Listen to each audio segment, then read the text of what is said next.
मी तुम्हाला सर्वांना योग्य वेळ सांगेन त्यावेळेला घोषणा द्यायच्या, तोपर्यंत आपण शांत राहा. आज अनेक वर्ष रखडलेल्या याची कारण कोणालाही देता येणार नाहीत, सांगता येणार नाहीत, कारण कळलीच नाहीत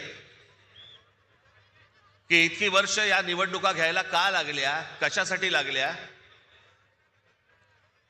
4 वर्षापूर्वी मुदत संपून देखील या महानगरपालिकेच्या निवडणुका का होत नव्हत्या. मला असं वाटतं की का होत नव्हत्या हे पहिल्यांदा याचं उत्तर हे आत्ताच्या सरकारने दिलं पाहिजे. आणि मग इतक्या वर्षानंतर ज्या वेळेला निवडणुका होत आहेत त्याच्यानंतर ज्या प्रकारचा गोंधळ या महाराष्ट्रामध्ये आत्ता सगळा सुरू आहे,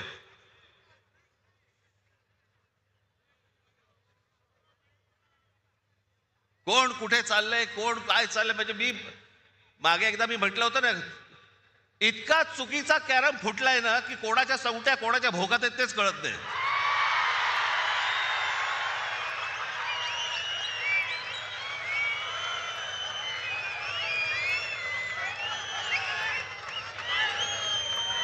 प्रत्येकाला विचारलं लागतं आज कुठे.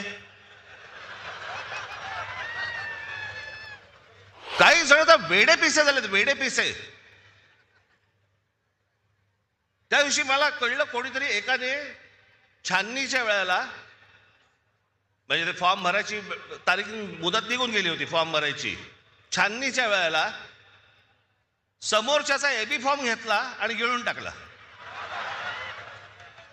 बरं, वेळ नव्हता, दिवसही नव्हते.